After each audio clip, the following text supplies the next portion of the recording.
بسم الله الرحمن الرحيم. وعن بهز بن حكيم عن أبيه عن جده رضي الله عنهم أنه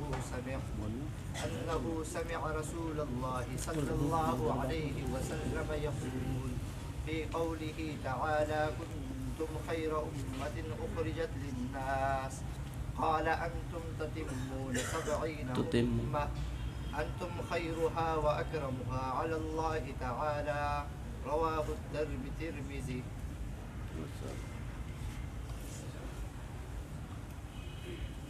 الحمد للہ ولی کل خیر و توفیق و اسعاد والصلاة والسلام علی سیدنا و رسولنا و نبینا محمد صلی اللہ علیہ وسلم خیر العباد والعباد وعلى آلہ وصحبہ قادت الہدا والرشاد وعلى التابعین لهم بإحسان وعداد الى یوم المعاد.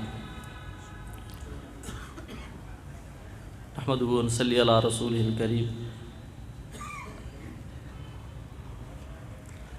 عربی کا ایک شعر کا ایک مصرع ہے، کافی علماء کے درمیان مشہور ہے، تسمع بالمعید خیر من ان تراہ.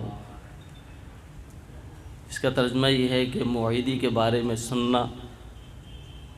سننا بہت اچھا ہے، لیکن بولنا جو ہے ان کو دیکھنا یہ اچھا نہیں لگتا. تو جیسے نسبت سے ان حضرات نے مجھے نوازا، ایسی کوئی بات بھی نہیں، صرف حضرت کی شفقت ہے کہ انہوں نے مجھے یہ عزت بخشی. اور انہی حضرات کی دعائیں ہیں، ہمارے بڑوں کی، مولانا اسحاق صاحب دامت برکاتہم، اور ہمارے بڑوں کی دعائیں اور ان کا فیض ہے کہ آج میں الحمدللہ یہاں پڑھا رہا ہوں. تو باقی انشاءاللہ ان کے صرف حکم کی تعمیل الامر فوق الادب. تو اس کے صرف میں نے اس لیے حدیث کو پکڑ لیا اور کتاب کو پکڑ لیا. باقی انشاءاللہ حضرت ہی بیان فرمائیں گے. صرف یہ ہے کہ اس حدیث کے اندر مختصر سا یہ ہے کہ اس حدیث کے اندر کنتم خیر امت اخرجت للناس، جو ہمارے تبلیغ والے بھائی جس بات کو فرماتے ہیں اسی کو اس حدیث کے اندر بیان کیا گیا ہے. تو اس میں اس کا خلاصہ جو ہے کہ کنتم کذالک ثابتین فی علم اللہ، کہ تم بہترین امت ہو اللہ پاک کے علم میں بھی، مکتوبین فی اللوح المحفوظ مذکورین فی الامم المتقدمہ، پہلی امتوں میں بھی آپ کا ذکر کیا گیا، اس میں کسی ایک آدمی کو نہیں کہا گیا، بلکہ والمراد جمیع المؤمنین من هذه الامہ، کہ جتنے بھی امت کے افراد ہیں تم بہترین امت ہو.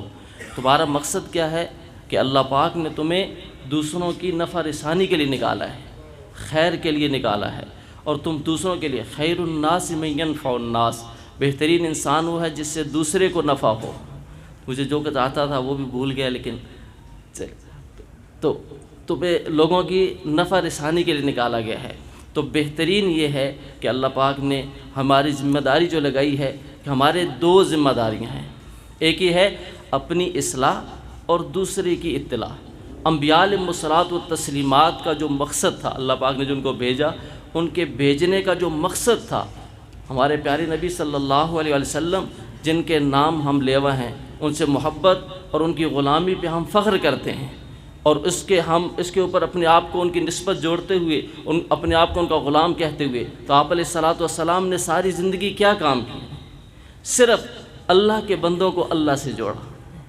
تو یہ سب سے بہترین، کسی کے ساتھ سب سے بڑی خیر خواہی، سب سے بڑی ہمدردی، اور کسی کے ساتھ سب سے زیادہ اس کا اچھا چاہنا کیا ہے کہ اس کے اللہ کے ساتھ جوڑ دینا، اس کی آخرت کی فکر کرنا، کیسے یہ کامیاب ہو جائے. آخری بات کر کے ختم کرتا ہوں.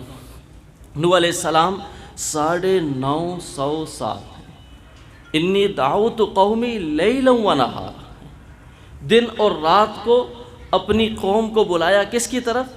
اللہ پاک کی طرف. کیوں ان کو بلایا؟ 950 سال، منہ سے کہنا آسان ہے، اور دن اور رات کو بلایا. اور کس لیے؟